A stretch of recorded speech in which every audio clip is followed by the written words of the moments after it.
Welcome back to another video from the Debate Room podcast. This is episode 126. We're back with another NBA episode. The NBA Cup is winding down. We have 4 more games. We also want to talk about trade candidates because the trade deadline is about 2 months away, and trade talk is heating up. We're getting articles about who is going to be available, what teams are searching for. It's that time of the NBA season where a lot of players are building their trade stock up. So we're going to open the episode talking about trade talks. Then we're going to talk about the 4 teams in the NBA Cup.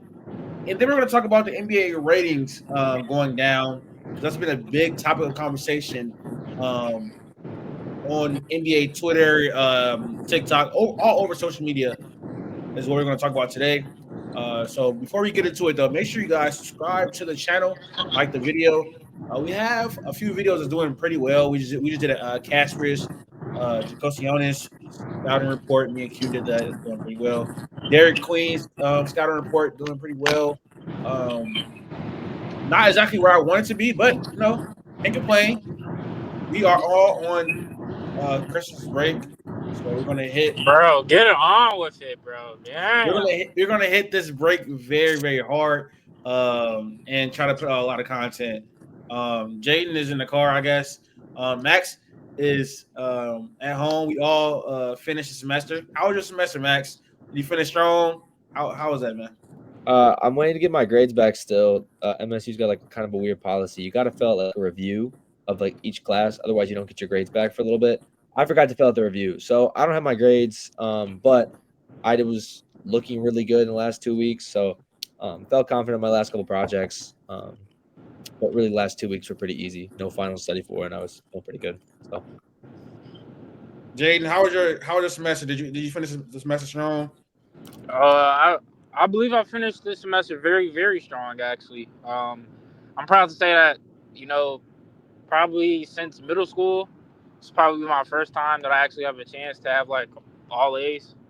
And, it's a journalism major, so it may not be like the most hardest classes, but I'm proud of myself. I locked in at the right moments, uh, excelled in projects, papers, all that type of stuff. So I'm pretty confident. I'm happy how I ended it. How about question. you? Sorry, I had a question. No, I clutched up, man. I'm pretty sure I finished with all A's and B's, and I'm especially proud because one of these classes I had a 47% in.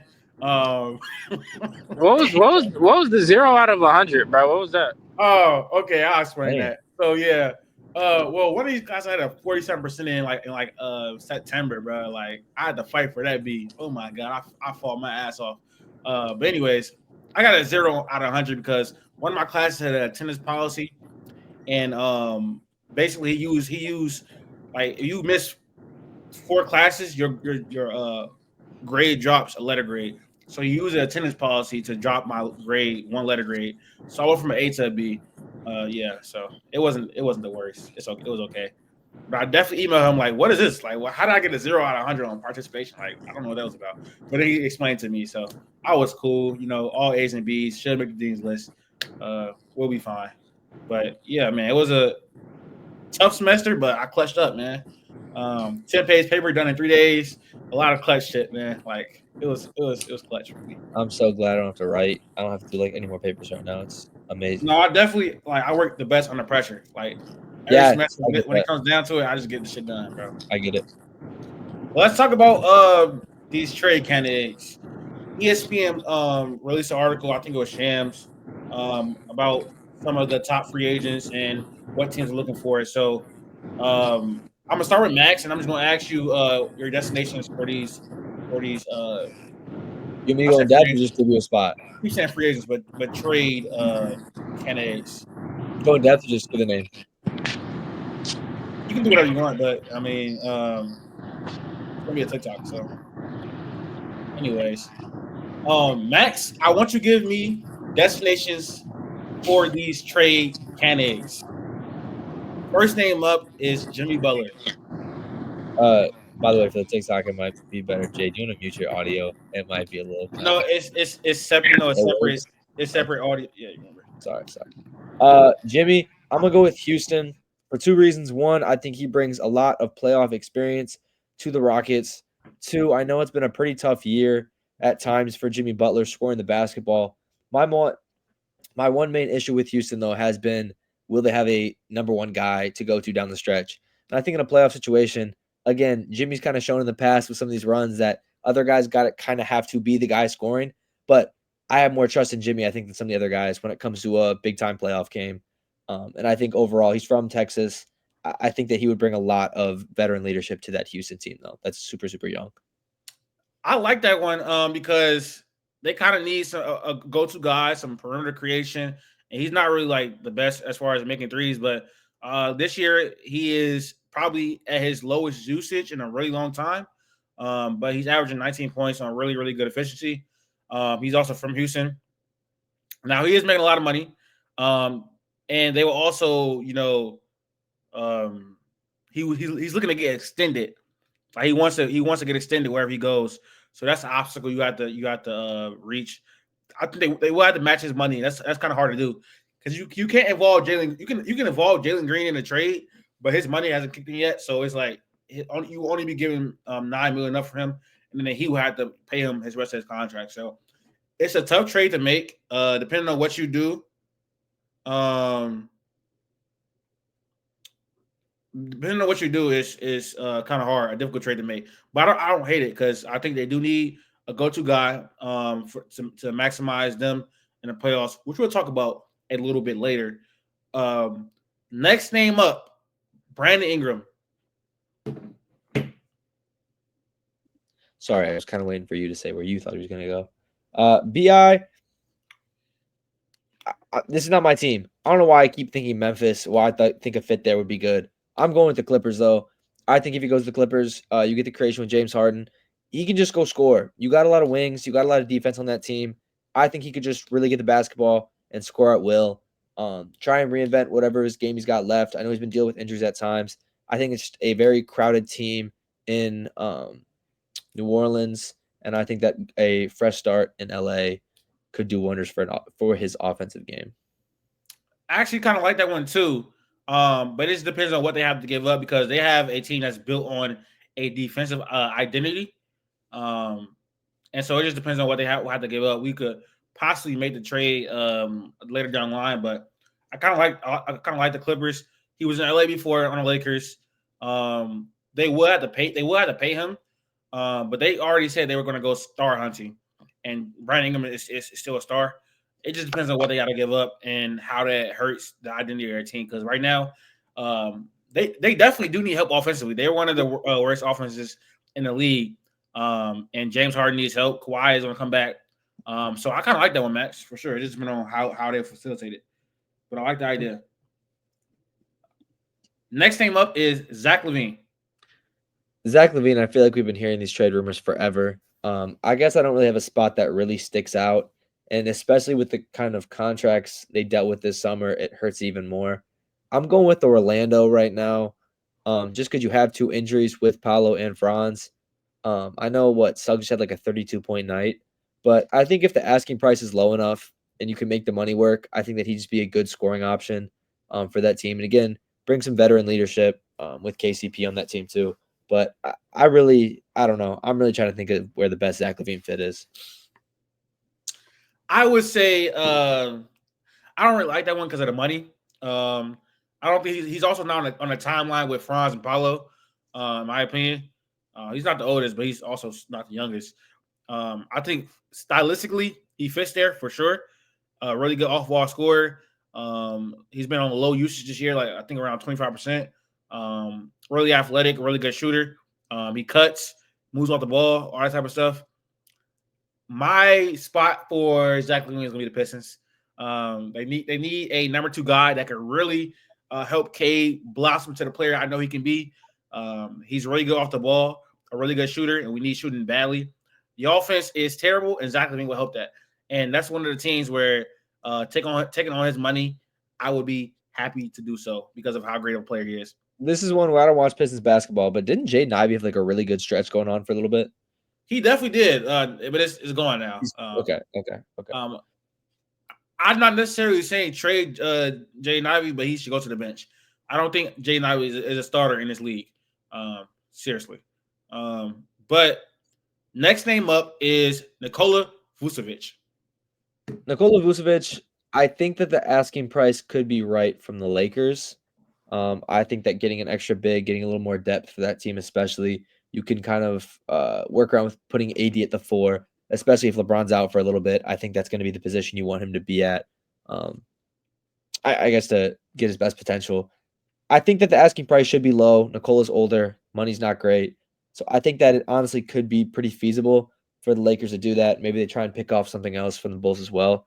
But I've seen that rumor go around for a little bit too. But I'll say Nikola to the Lakers. I love that. I think AD can benefit from going back to the 4. Obviously, Vucevic is not a good pick and roll defender. He's not a good rim protector. But when you have AD right there, he can possibly just guard the big, and AD can roam around. I think it can help the defense a lot. Vucevic is only making around $20 million as well, so it's not huge money. And he's also, you probably won't have to give a lot to give him. And if he's going to continue to shoot like he is this year, you can play 4 out 1 in still. If Vucevic keeps up the production, it's a great trade, but it's a small sample size with his play.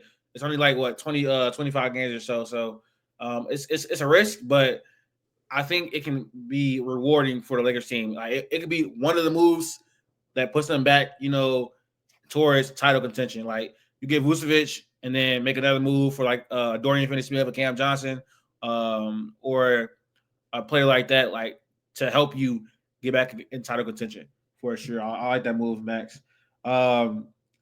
Last name is Cam Johnson. I think this is the name that is most likely to get traded, and I also think it's one of the toughest to predict, in my opinion. I know Latif likes Cleveland. Latif likes OKC. I've kind of got convinced on the OKC one a little bit. I think, though, the biggest impact, and it's semi-realistic, they just got to cut ties with someone on their team. I think Denver could be in play as far as I think the fit, the two-way, they need creation, they need defense. Denver's just in a very big struggle right now, and I don't think MPJ is the answer if that's you end up moving. I think that a team like Denver would love to have Cam Johnson and his kind of versatility. I just don't know how they'll make it work. Yeah, I don't know. If I'm the Nets, I would not take that MPJ contract back at all. I would not be enthusiastic to do that. It's one of the worst contracts in the league. I love the. I think like he fits in perfectly with every single team in the NBA. I think the Cavaliers could really benefit from a play like that to guard the other team's like best player on the wing, and knock down threes. He's been really efficient from three this year. He can attack closeouts. He can rebound. He can do a lot of stuff. Not like a high level as far as rebounding, but Cam Johnson is one of the best role players in the league, in my opinion. And OKC, they need a volume scorer, and they need a true wing defender on that team. So I like that. I said volume scoring. I mean volume shooting. Could use it a lot on the Thunder. So I love Cam Johnson for the Thunder and the Cavs. Two teams that could use his capabilities and also be potential title contenders with that.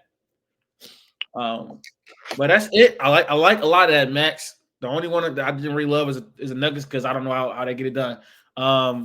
You got to give up. I mean, I don't think I was looking at contracts. I wouldn't give up Aaron Gordon. I think they value Aaron Gordon too much. I think they think MPJ is definitely movable. You could do. I mean, you have to give up everybody to. If you didn't give up Michael Porter and Aaron Gordon, Zeke Naji's making 8.8, Sart's making 5, so 13, but you got a whole another 10 to make up somewhere, and I just don't think that happens. So let's move on to our next topic, which is going to be the Hawks hot streak. They won 7 of their last 8. Right now, they are at the semifinals of the NBA Cup game. What have you been seeing from them? I think they're 6-1 in the last 7. They have wins against the Cavs, Nuggets, Bucks, Lakers.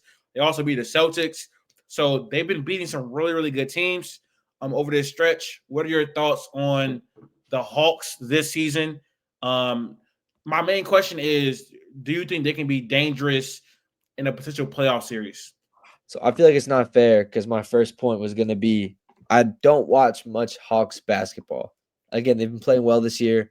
I think you can kind of see, obviously everyone loves the Dyson Daniels play, how good Trae Young's looking with just good pieces around him that kind of fit his play style. But I still think I have enough confidence to say that no, Atlanta will not be a threat this year. And I just think that there are better teams than Atlanta. And again, we saw this with Indiana last year in the play-in tournament where Indiana looked really, really good, right? And Tyrese Halliburton looked like an MVP, and everyone was getting super hyped up on the Pacers, me included. Came around to playoff time. Obviously, everything happened. Tyrese got injured, which obviously doesn't help them out. But they made it far, but we all know that there were injuries and that run was, again, a little faulty at times, right? So I kind of see similarities with these two teams. No one really expected Indiana to kind of be that hot coming out of the gate. No one really expected Atlanta to be that hot coming out of the gate. And I think these are just two well-built teams who can go out and get wins in the regular season.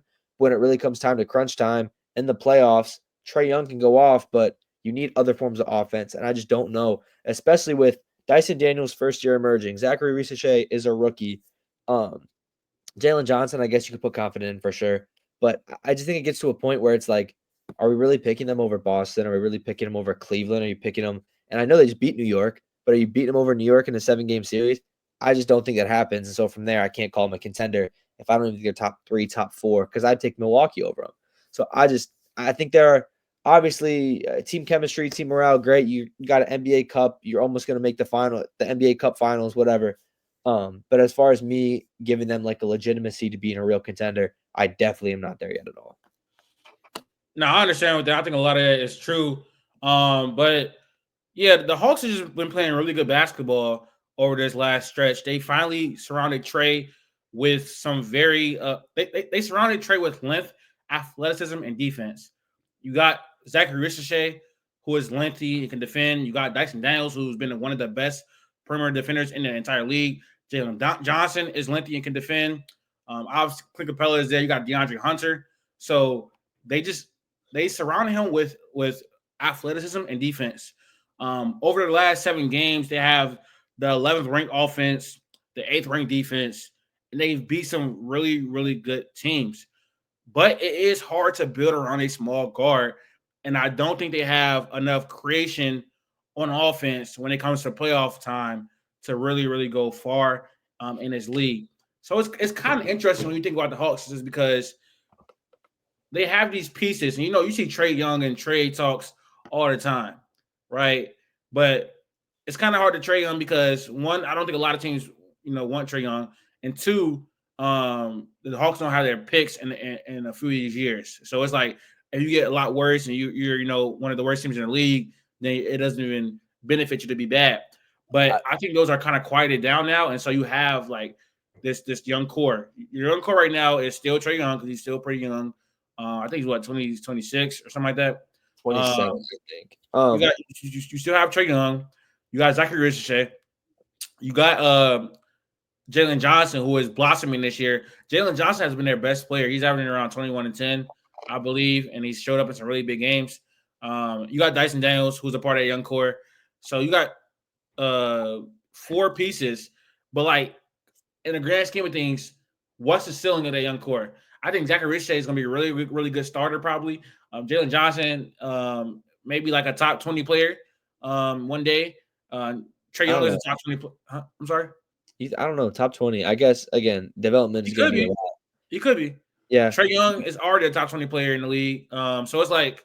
So my question is, who has Atlanta's picks? The Spurs. So what happens if you call San Antonio and try and put Trae Young in San Antonio? I don't think the Spurs want him. Why though? They haven't shown any indication that they do want him. Do you think that hinders Wemby's development that much? Because Wemby and Trae in a pick and roll. No, I think Trae does nothing but help Wemby's development, but they want to surround him with the necessary length and athleticism to make his game work. But building around a small guard just never works, and so that's why I have questions about their viability as an actual contender. And so that's kind of depressing. That's a little bit because like Hawks fans is like, you're going to be a good team this year, probably. That's it. But that's it. Like building around a small guard is just never going to work. You damn near need Jalen Johnson to be the best player, like to have a little bit of hope, like have him make a big jump. I think if I could trade Trae Young for the later 2 picks for the Hawks, like from San Antonio, and you suck for a little bit, but you build Jalen Johnson up and you build Zachary Ricochet up. Maybe you ship Dyson Daniels out for a pick or 2. I don't know what you really think his ceiling's going to be. He is young, so I mean, you could keep him. I guess keep him going if you want. You could have the 3 kind of wing lineup, but I think that Atlanta would be fools to at least not look at that, because if Jalen Johnson and them start playing at like a competitive level to make this team good, right? Like better than what it is now. Like Jalen Johnson takes that step, Ricochet takes a step, Dice, you know what I mean? Like they actually have like they contribute to a winning team more than just like this fun regular season team. I think that you kind of look at that like how old's Trae Young going to be at that point in time? Like, would it make more sense to ship him off now, get our picks, and hopefully we can build back from there? I think it is funny because I think Wemby's going to need to get paired with a star sooner than later. And I think Trae Young and this is like a good match because they literally have the picks that they need to swap back. Yeah. So I mean, yeah, it's like you can't get too overzealous about them because like they do have a ceiling. Like maybe they make the playoffs and win a first round series, but I know Trey took them to the ECF a few years ago, but I think the East at the top is a lot better than what it was in 2021, especially with all the injuries. But you know they've been playing good basketball. The Trae Young, Dyson Daniels, DeAndre Hunter, Jalen Johnson, I forgot and about Kevin DeAndre Love Hunter. lineup is plus 16.1 in 174 possessions this year. So just good basketball, really good defense, really good offense. But it's like it's a ceiling for it, and so For sure. if I'm a Hawks fan, that's kind of a little bit depressing because like they're showing me signs of beating good teams, but they also lost against bad teams too. It's And like I think some Hawks fans could get themselves excited with like, oh, we're gonna develop well. Are you gonna develop better than Cleveland? Are you gonna develop better than Orlando? I just think those teams have brighter futures. So I think when you even kind of throw that into effect, I guess maybe Jalen Johnson takes a huge step, right? yeah, But I'm still probably thinking that Franz and Paolo both have higher ceilings, right? I would agree. So I think you're looking at that and like you're gonna be if you're comfortable being like, I don't know, you're gonna not like this, like where Cleveland is now, where like you're competitive. I don't think you beat Boston though. They got Sorry. to. I think they have a ways to go to even get towards Cleveland. To be honest, I'm saying today, right now, like as far as competitive wise, I'm saying that's your ceiling. I think if you can, you're not getting what I'm saying. I'm saying like you're gonna be like a number 3 or 4 seed. who are the Cleveland Cavaliers? No, Atlanta, like at their Oh, ceiling. okay. I'm about to At say their you're ceiling. wilding. I'm saying like they're gonna be like Cleveland, like where I say like I don't think that they're gonna make it out because they just won't beat Boston. There's teams better than them. Yeah. I see what you're saying. All right. We do have a Jalen Johnson. Would you rather? It's by that time. He's been playing really amazing this season. I think he's averaging like 21 and 10. Let me look at his stats real quick. Jalen Johnson. The defense has been there. The secondary playmaking has been there as well. Yeah, he's averaging 20 and 10. The 3-point shot is at 35% as well. 1.4 steals, 1 block. He's a nightmare in transition. So it's time for a Jalen Johnson. Would you rather? All right, Max. I got a Jalen Johnson. Would you rather? First name up is Lauri Markkinen. Ooh, Lauri's been having a bad year. Yes. I'm not gonna lie. If I'm taking it,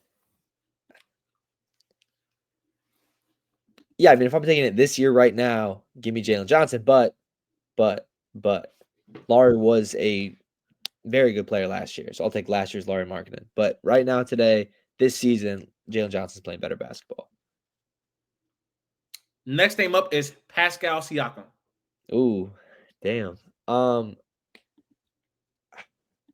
I'm gonna lie. I'm gonna lie on my last thing because I would rather like.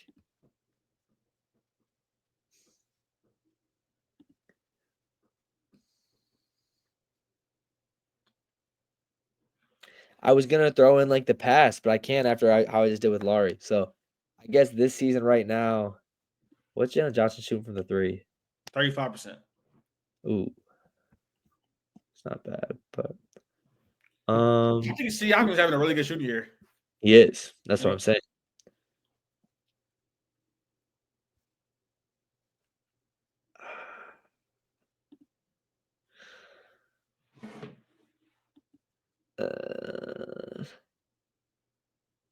Give me Siakam. Give me Siakam. I don't love that, but give me Siakam.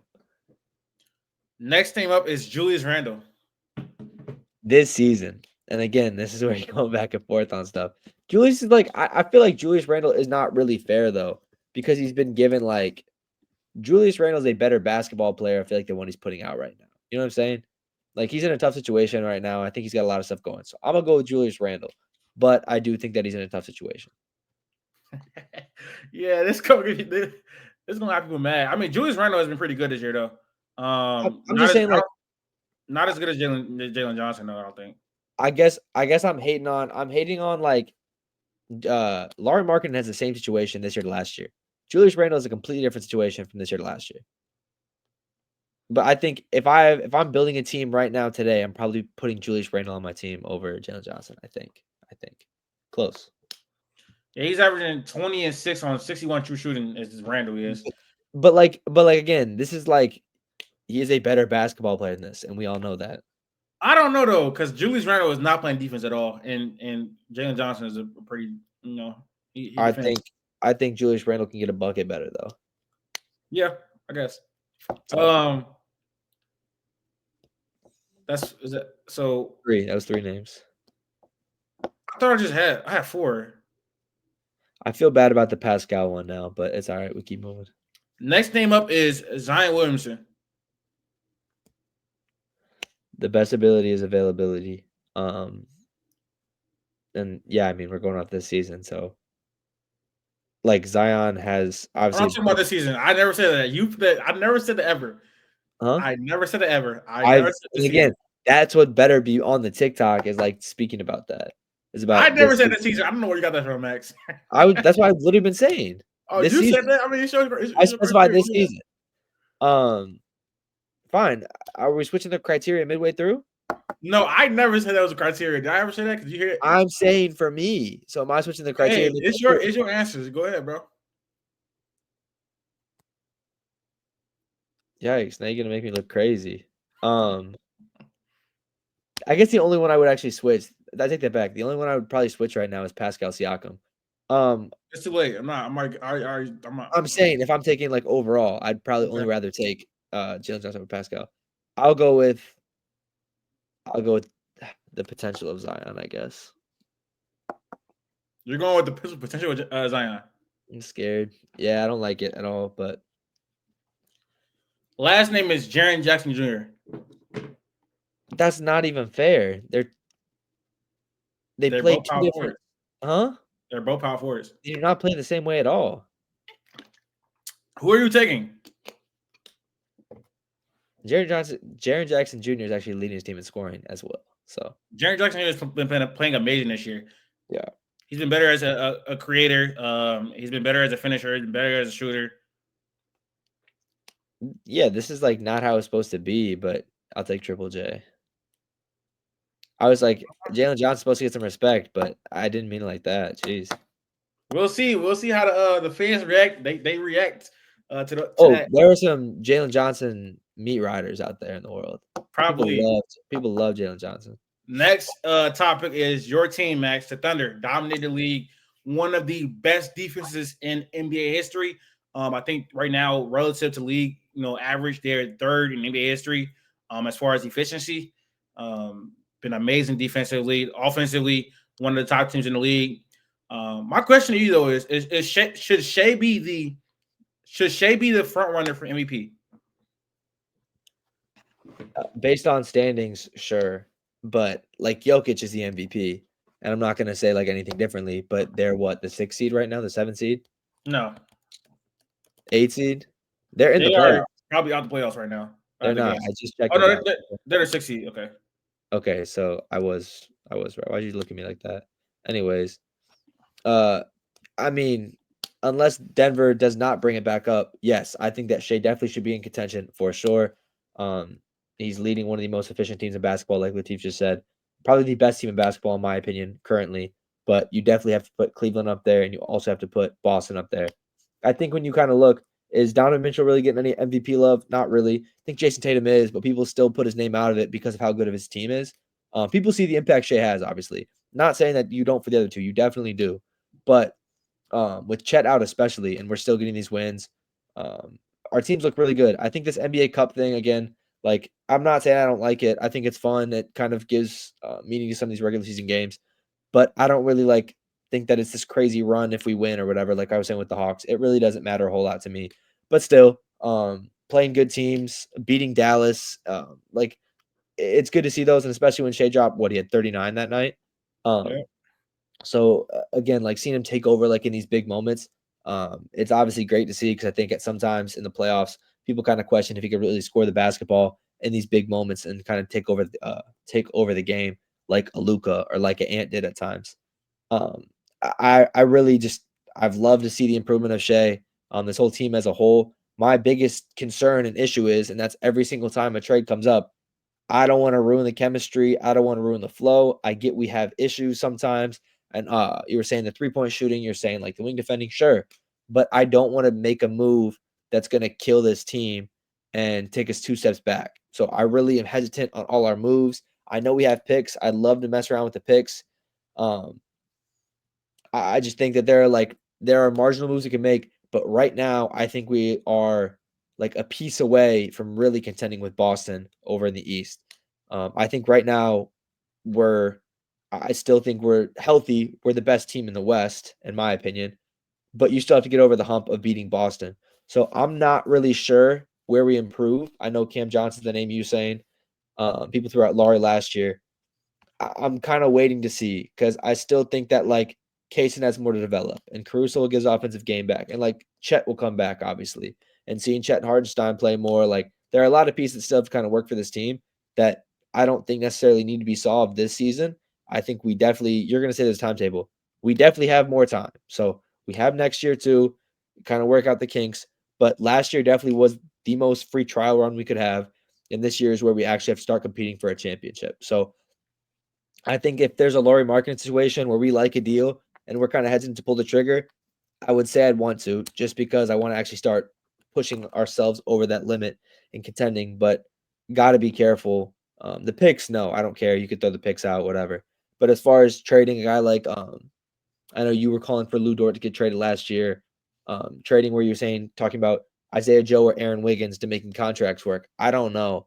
I'm not sold on trading those guys because I think they still, first of all, Aaron Wiggins and Isaiah Joe, great contracts going forward for how much production they give us. So $22 million for both of them combined is great when you're on a contending team, a young team that you're gonna have to keep paying guys. So that's obviously huge, but I'm just really trying to tread carefully on a lot of these trade rumors because the season is going so well past the Chet injury, and I really just don't want to ruin it. I don't want Sam Presti to ruin anything with a trade right now. I think the Thunder should be clearly the favorites in the West right now, and I think Shea should be the MVP. Over his last 14 games, he's averaging 33 points, 6 assists, 5 rebounds on 65 true shooting. They have marquee wins against the best teams in the league. Their defense is historically great. They have a lot of depth. They're the best team in the West. I think it's not that close either. I'm very confident and they're going to make the finals. I'm very confident in them making the finals. They're doing all of this without Chet Holmgren. Isaiah Hardenstein has been amazing. Jalen Williams has been amazing. Shea has been amazing. They have one of the best coaches in the league as well. They just locked in. So yes, I will have the Thunder as the favorites in the West. I will have Shea as the MVP right now. We have to keep it consistent. Record matters in MVP voting, and the Thunder are much better than the Nuggets. I know that the Thunder have a much better team than the Nuggets, but Shea is playing at an MVP level. He is. He just is. He's playing like one of the top 3 players in the NBA this season, and it's not going to go to Nikola Jokic every year, even though he is, I think, clearly the best player in the entire world because LeBron was the best player in the entire world for 10 years. He didn't get it every year, whether it's justified or not. That's up to other people to decide. I think Shea is very, very deserving of league MVP, considering team record, considering his performance, considering that the Thunder, I think, have missed. Thunder have the most injuries in the league this year as far as missed games. With Hardenstein missing the first couple of games. Hardenstein missed time, Chet missed time, Caruso missed time. J-Dub has been healthy. Dort has been healthy. But they have been missing players, and still the 1 seed in the West pretty comfortably right now. So I think Shea should be the MVP of the entire league. Do you see anybody stopping you guys from getting to the finals? Do you think you are clear favorites? If Luka finally locks in, starts playing like Luka, obviously you can't count out Dallas. They obviously beat us last year, so and they got better as well, getting Clay. I think come playoff time, I definitely think that they'll be a threat. Yeah, I agree. I think like really past that, I gotta wait for trades to happen because, I mean, if Golden State puts something together, right? I can't bet against Steph Curry, right? Like that's just you can't do that sometimes. If the Lakers push something, you can't bet against Steph Bron and Curry, AD. bro. Oh, bro. I'm serious. I mean, this is like the same. Like, there's just some guys you can't bet against, or you can't count out. I guess. Steph is great. They literally did not make the playoffs last year. I'm just saying. Steph is great. The Warriors are not. If you listened, I said with trades. So I don't know what trades are going to be made or what moves are going to be made. Really past that, I think Minnesota's had a bunch of turmoil, a bunch of kind of just dysfunction. So I'm not super scared of them right now. Houston, I think they're kind of like us last year, except they don't have a head of the snake right now. We've talked about that a couple times. I'm not really like. I think defensively, our team defense will be fine. I'm not really scared of one guy going off for 30 a night versus us. Memphis, good defense. They just got to stay healthy. Past that, it's like, to be honest, Phoenix might be a sneaky one if they can get the gears turning and everyone stays healthy. Because again, we have defenders, but they also have D-Book and KD. So I think if they get healthy and their role players, whatever, if Grayson Allen, Ryan Dunn, Tyus Jones have a good series, I think they could definitely pose a threat. I'm sorry. Again, it's Kevin Durant. I can't count on Kevin Durant and Devin Booker. You're gonna say they lost to Minnesota last year. I understand. That's also a bad matchup for them. But yeah, I think that really like the only fear I have at this moment would be like Luka's eventually going to start playing better. Like Luka will start coming back to Luka, and that team beat us last year. So no, I think the Mavericks are right there for sure. But I think you guys match up well with them because I think Dort can guard Luka. Obviously, Luka's still gonna get his. You got Casey Kyrie, you got Caruso Kyrie. Huh? We have Hardenstein now. We don't have to sub in Jalen Williams and Kenrich for. Y'all one of the deepest teams in the league with some of the most talent in the league. So y'all should be favored in that series. Y'all should be the favorites out the West. I just think it's that simple. I agree. I think right now, barring injuries, the finals matchup is pretty clear cut. And I know you're going to say no. It should be clear cut. Let's be honest. No, I would agree with that. Thunder and Celtics. Like I think it's pretty clear cut. All right, let's move on to the Rockets. Their defense has led them to the second seed. Well, right now they're actually the third seed because Memphis just won. So they're third seed in the entire West. What is your outlook for them this season? Do we think the Rockets can be dangerous this year come playoff time? What are we thinking? They're obviously going to make the playoffs. And they could be a scary first-round matchup with just their defense. It's kind of similar to Orlando last year. Do you think that the Rockets are going to be a dangerous team this season? We just talked about this recently, so I feel like I won't stay very long on it. Yeah, the video wasn't good. Oh, okay. Houston's so I guess part of what I said earlier is irrelevant. Houston is obviously very young, and in the video that's not posted, I guess, I have concerns with Houston's number one scoring option come playoff time. Who is going to be their go-to guy? That's why I put Jimmy on this team in a potential trade package. They have a lot of good role players. They have a good team who can go score the basketball, who can go defend. But I think when it really comes down to it, they could be annoying as a first-round matchup. But if I'm looking at the West, do you want to play OKC? No. Do you want to play Denver? No. Sorry, do you play Dallas? No. I think I think teams would be okay playing Houston for the simple fact that if you can just score the basketball, like, you think Jalen Green's going to go off for 35 in a series? You think Fred VanVleet's going to go off for 35 in a series? Is Şengün going to average triple-double? Like, I don't know what it is. And I guess that's the scary part for some teams. But I need to see a number one scoring option. I need to see the guy there before I can really think that they're going to be a serious threat down the line. That's my number one concern with this team. And I don't think that we've seen teams go far in the playoff, right? We've seen teams win a playoff series. Houston could definitely put together a good series and beat someone, especially with how Denver's looked bad at times. The Lakers have looked bad. The Clippers, whoever. There's a weak bottom of the West where I think that Houston could maybe sneak in. But at the same time, it's their first time in the playoffs, and I think that the inexperience could definitely get to them. And I guess I just have concerns with that. Yeah. Solid. That's a really solid take. I agree with you, Max. What I would say is that Houston has did a hell of a job rebuilding this team. It took a few years, but they kind of got some building blocks. They got they have Ime Udoka, they have Alperen Sengun, they have Amin Thompson, Tari Eason. Outside of that, that's when I have questions. I think Fred is a pretty good starting point guard, but he's been very, very inefficient this year. Jalen Green is really inefficient. I don't think he should be I don't think Jalen Green should be a part of this team's future. Jabari Smith started off struggling, but has been a lot better as of late. They have a lot of talent on this team, but they do not have a go-to guy. They do not have enough perimeter creation on the team at all because Fred VanVleet has been terrible. Well, let me not say that. Fred VanVleet has been inefficient. Jalen Green has been inconsistent and inefficient. They don't have enough perimeter creation offensively to really be a serious threat. And when I look at their outlook going forward, I don't think Sengun can be the best player on the championship team. It's still yet to be decided if he can be the second best player on the championship team. Jalen Green, I don't even know if he could be a starter on the championship team. Not even trolling. I think that's a very actual concern. VanVleet is a very experienced player, but I think he's better when he's scaled down and doesn't have enough. I think VanVleet is better when he doesn't have like a lot of offensive responsibility as far as scoring. He can be very serviceable in that aspect. They have a lot of very, very good defenders, but I think this team is going to take its jump when they get a better perimeter creator, and Amin Thompson is inserted into the starting lineup and is able to flourish.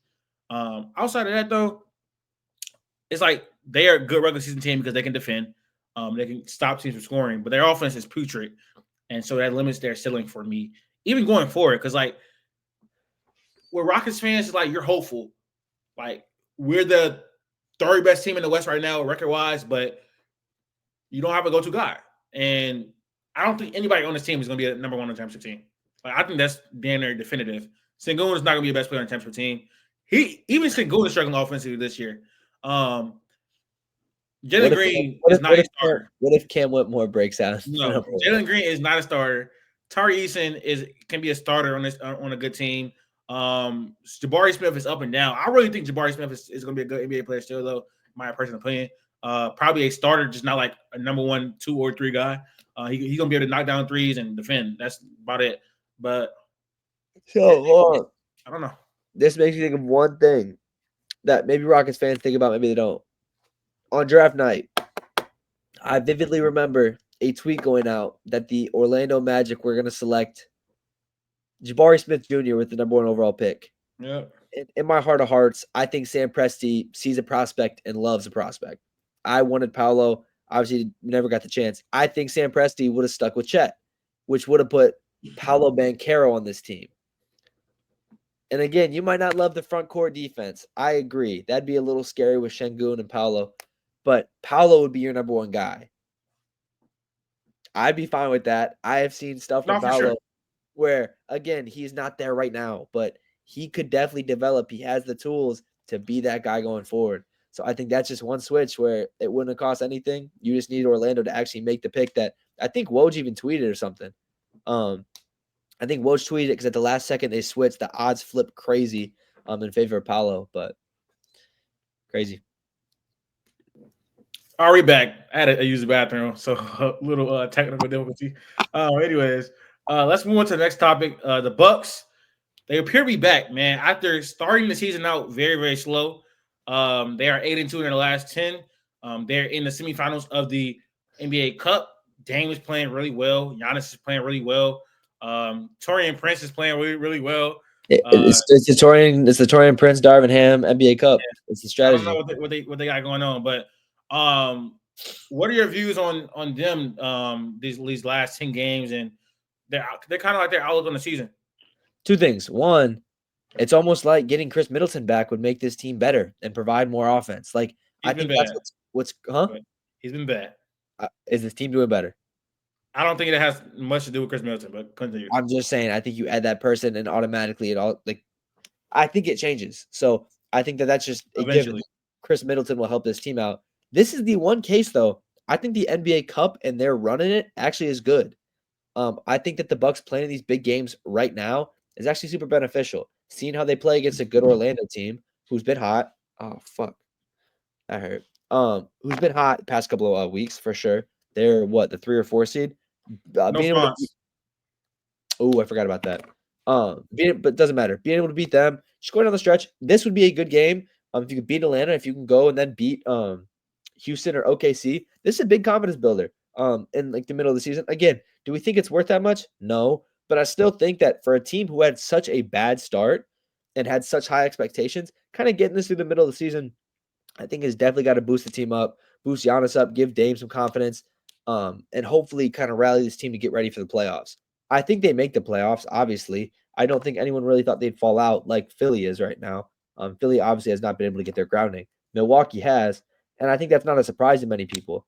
But I do think that now you're kind of messing with playoff position. If you can try and avoid Boston all the way to the conference finals, if you can put yourself in a position to get the two seed, the 3 seed, that I think that only helps you that much more. So I think right now it is a big confidence builder for Milwaukee. I get you saying Chris Middleton's not playing great. That's fine. He will eventually start to get into his role. And what you're saying with Fred VanVleet a little bit ago, he will do what he's asked of him. You know what I mean? Like he'll just be that little volume scorer. He's a great scorer of the basketball. I think that if Dame and Giannis really start taking over, you just need Chris Middleton to come in, hit a couple shots, and like do what he does. We saw it in that 2021 run where when he was asked, he was able to score the basketball and be that team's number one option. And I think that'll still happen in this run. But again, he just came off an injury, so I think it might take a second.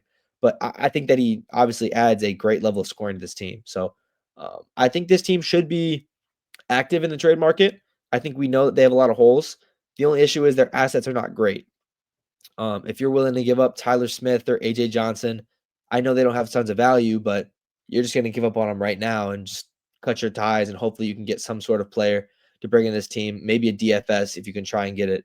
But I think this team definitely should look to trade for people, trade for just more guys who could shoot the 3 and play defense because this team definitely has some issues on the defensive side. But yeah, I mean, the Bucks have been really good over the last 10.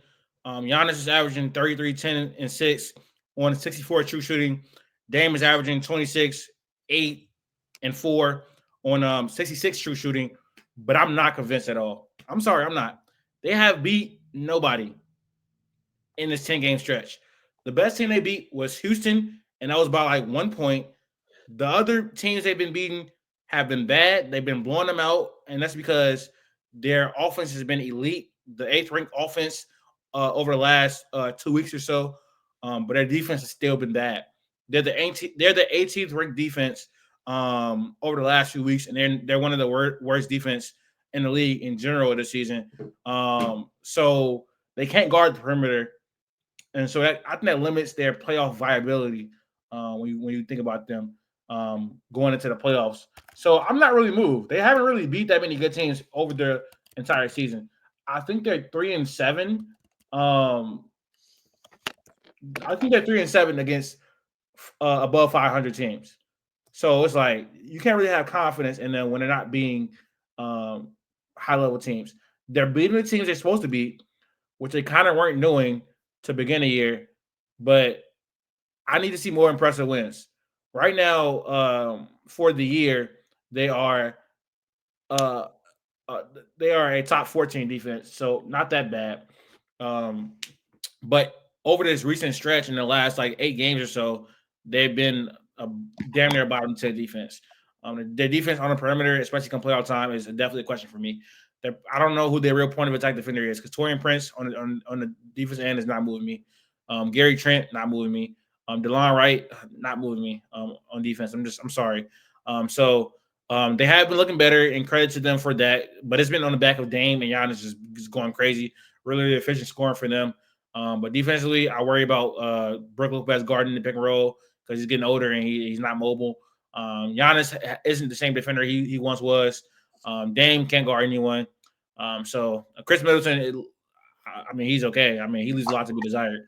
So I think about Cam that. Johnson. Cam Johnson. Cam Johnson.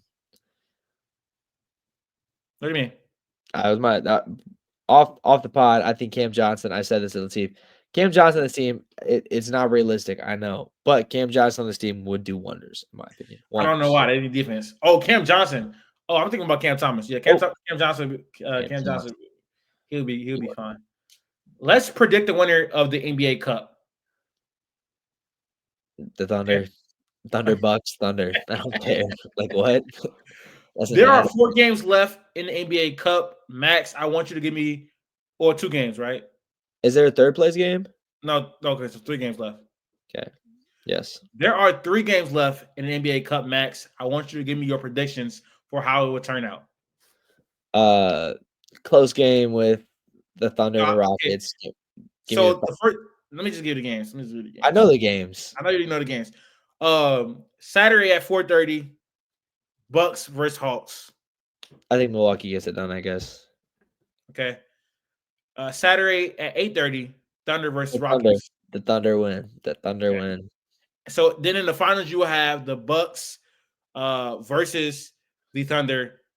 And that game will be Tuesday at 8:30. Who wins? Yeah, I don't know why. Like you're trying to make it seem like I'm not going to pick the Thunder. Like, yeah, the Thunder are going to win. Sure, they got to win 2 basketball. I'll take OKC to win 2 basketball games. That's basically what you're asking me. Yeah, I mean, I don't know. The history of the NBA Cup is not that great. The team that won last year got bounced in the first round. So I don't know. Maybe a good thing not to win it. That's fine. Like I'll take the first team to win the NBA Cup and the NBA Finals. Let's talk about the team that won the NBA Cup last year. The Lakers are struggling a lot. They just lost again to the Timberwolves. LeBron is out with personal issues. They lost by 10 to the Timberwolves. They've been really struggling. I think they're the 10th seed right now in the West. And I'll go first on this. I'll go first on this because I haven't went first on any topic yet. I don't got much to say too. So yeah, go into it. A lot of the blame that was given, well, a lot of the excuses that were given for the Lakers were coaching, the front office, a lot of that stuff. But it wasn't Frank Vogel's fault, and it wasn't Darvin Ham's fault. It's not JJ Redick's fault. The team is just not good. They don't have a lot of two-way players. The only two-way player on the entire roster is literally Anthony Davis. All the other players on the team either are only good on offense or only good on defense. There's not a lot of two-way players on a team. They're just not good. This current roster is not going to win a championship, nowhere even close. They honestly should probably consider rebuilding. It's about that time. Like, it really is. Like, I know LeBron is 40, and you want to maximize that, how long he got left to play. But this core is just not going to get it done. It's not. And I don't know what way they can fix it, like feasibly, like fixing this roster. Like, it's not going to be one move, probably not even 2 moves to get them into title contention. So that's really all I had to say about the Lakers. They're one of the worst defenses in the entire NBA. Their point of attack defense is terrible. AD hasn't been the defender he usually is this year, honestly. LeBron doesn't play defense in the regular season at all. Rui can't play defense. D'Lo can't play. Like, they literally only have Cam Reddish, Gabe Vincent, Max Christie, as far as defenders, like AD obviously. But outside of that, no one on the team can really defend. Their shooting isn't that great either. They're still a really good offense. I'm pretty sure. Let me see. I'm pretty sure they are. 13th ranked offense, but the defense is terrible. They're the 25th ranked half-court defense in the entire league this year. So it's awful. They really, really should consider just blowing this thing up, trading LeBron, trading AD, and just hitting the reset button. They really should consider that because I don't know where AD goes, though. That's the issue. I don't know where AD goes. LeBron obviously is like the Warriors or whatever, but I don't know where AD will have a lot of suitors for sure. I really got nothing to say. I gave up on the Lakers around this time last year. They need to make it. They show you hope. They started off the season well last year. Well, they ended the season well last I year. think They started off the season well this year. They give you hope that they're a good team, but they can't beat actual good teams. that's fine, And but they can't there's even not beat just anybody at the same time. I'm not having I those type of agree. I anymore. think the Lakers are the same thing they've always been, and it's a lack of a roster. LeBron and AD can only do so much. Right now, AD can only do so much. Hopefully LeBron gets back soon. But like, yeah, I mean, this team's just very not talented compared to the rest of the league. Just not great. And I will also like to say is like Rob Pelinka is also one of the worst GMs in the league. Like he doesn't do anything good. He hasn't done anything that good since. Don't connect. Don't connect. I mean, I guess he's okay. He's He's a one-way player. He got AD. He gave up a lot for AD. He hasn't done. Robert Pelinka has not done anything good since getting AD. I guess signing Austin Reeves as an undrafted free agent. Rui is cool.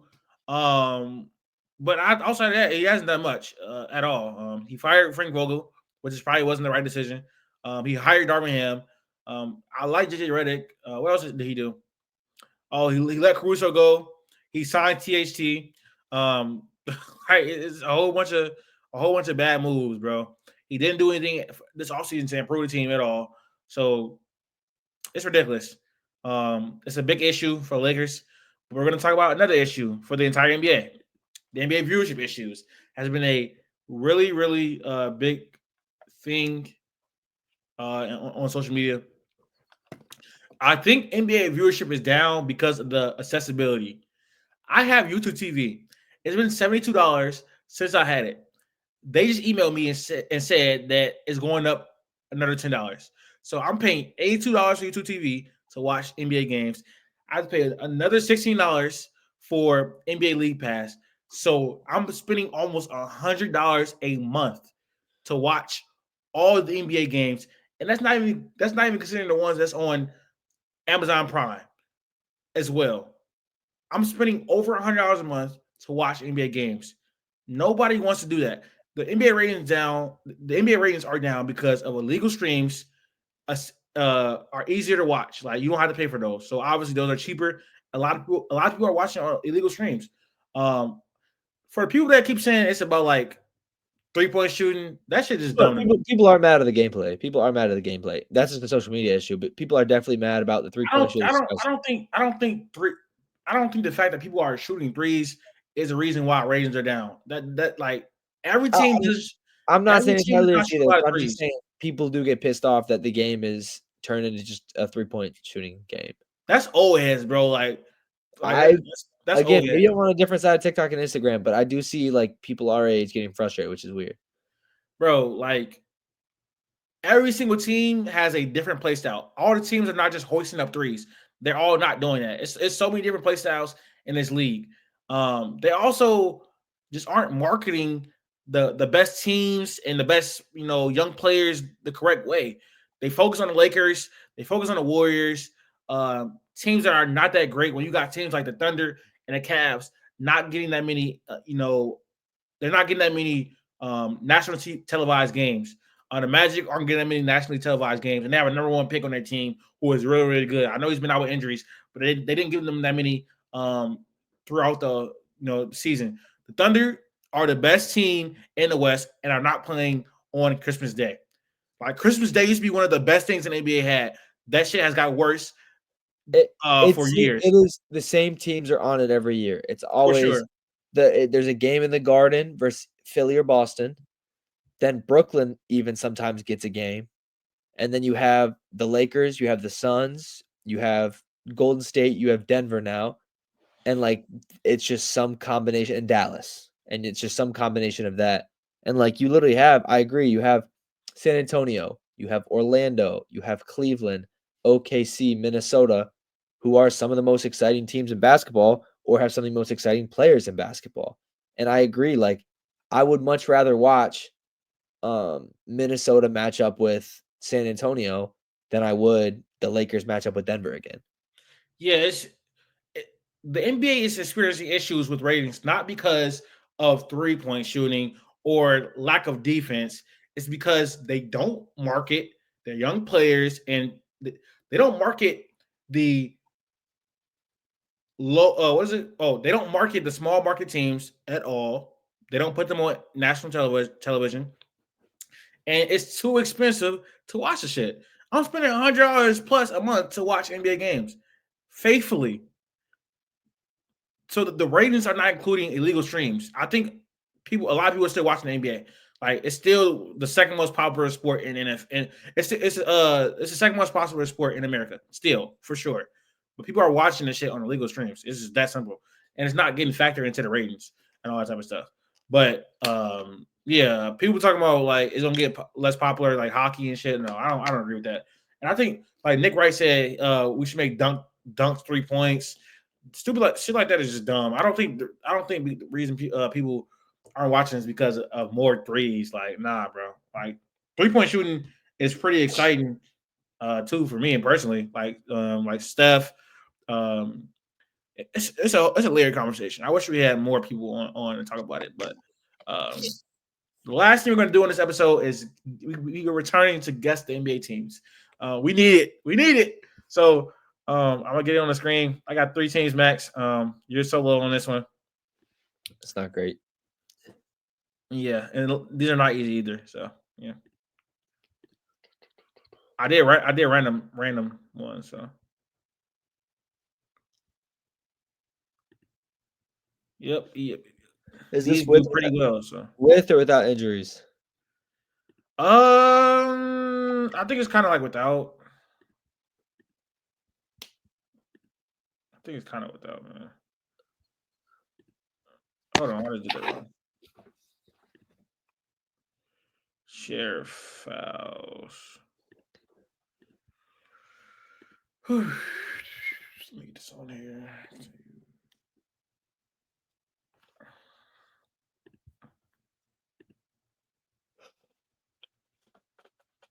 How many you got? 3? 3 of them, yes. Damn, I'm gonna get cooked. Bro, this shit is so dumb. All right. Guess the NBA. Oh, guess the NBA. Fuck. I'm tired, bro. Guess the NBA team based on their points per game.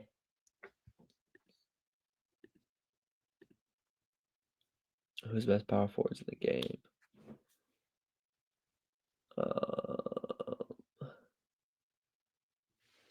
I'm looking at. I have my team. I have the teams up, so I make sure I got every team top of my head. That's all.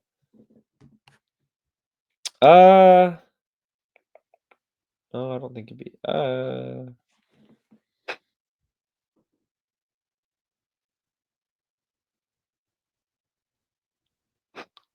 I'll let me get one. Yes or no?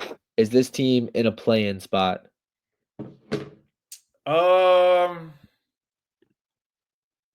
Yes. So I got 2 that I dwindled down between. I'm gonna go with. Is this Indiana? This is Indiana. Tyrese Halliburton is averaging 17 points per game. Andrew Nembhard is averaging 8 points per game. The small forward is Benedict Mathurin, averaging 17.8 points per game. The power forward is Pascal Siakam, and the center is Miles Center. Good guess. I don't know how you got that, but because I don't really think y'all be thinking about like the individual players. I don't know how y'all decipher it, but I try and think who's the biggest point scorer on their team. I also think if it's a lot of high scorers, I think it's got like a decent roster. I was thinking the Clippers as well, low-key, but I was like, who's scoring 19 at the power forward position for the Clippers right now? Thinking Norm. Guess the NBA team based on their points per game. If you're watching that video, make sure you comment a guess before you reveal the team. Is this Houston? This is Houston. Fred VanVleet is averaging 15.6 points per game. Jalen Green is leading the team with 19.2 points per game. The small forward is Jabari Smith at 12.6. The power forward is the small forward is Dylan Brooks at 12.6. The power forward is Jabari Smith at 11.6, and then the center is Alperen Sengun at 18.8. How did you get that fast, Max? Shooting guard center combo. I feel like, and especially because the Rockets were fresh in my mind. We've been talking about them a lot. I kind of thought, first of all, I thought Freddie was averaging something. Dylan Brooks gets us a couple threes a game, but the center and the shooting guard both scoring, but not at a super, super high clip. I thought that kind of made sense that it'd be Houston. Last team, Max. All I got is my teams up. I have nothing else past the teams. This one, I'm pretty. No, I take that back.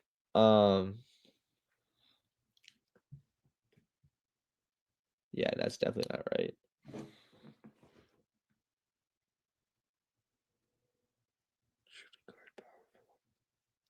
Who's averaging?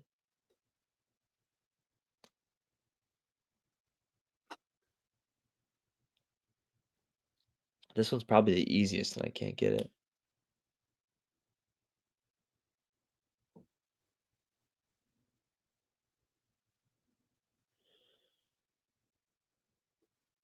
Oh, yeah, maybe it is easy. It is Boston. No, it is not Boston.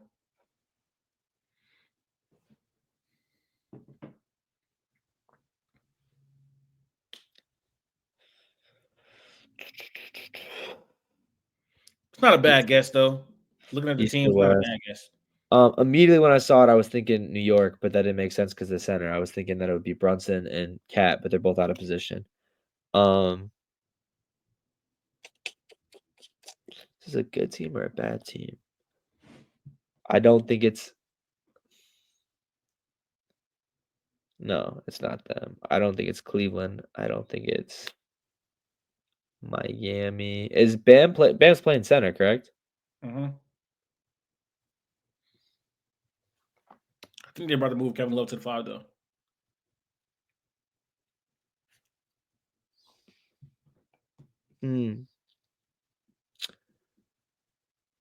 Is this with everybody healthy? Yes. Is this Phoenix? This is the Suns, yes. Yeah. At the point guard spot, Tyus Jones. Shooting guard is Devin Booker. Small forward is Bradley Beal. Power forward is Kevin Durant. And the center is Nurkic. Yusuf Nurkic. That's going to do it for episode 126. If you guys made it this far, thank you guys for watching. Follow us on our social media accounts up at the top of the screen. Like the video, share the video. Tell a friend or tell a friend. Did a late night episode. I think it was a good episode. A lot of content I'm going to be putting out very soon. Probably that predicting the NBA Cup out early tomorrow because those games are tomorrow. But we're going to be back probably Sunday night, Monday. You'll see it like Monday or Tuesday with NFL content. I'm really going to do another mock draft. Did pretty well. The NFL. Yeah. NBA. So, yep. It's been about a month, so we did the last one. So it's about time for another. You can do a first round, especially whole first round. We did the first round. Yep. So we'll be back soon. If you guys are tuning in, make sure you guys continue to tune in. And we're out. Love y'all, man.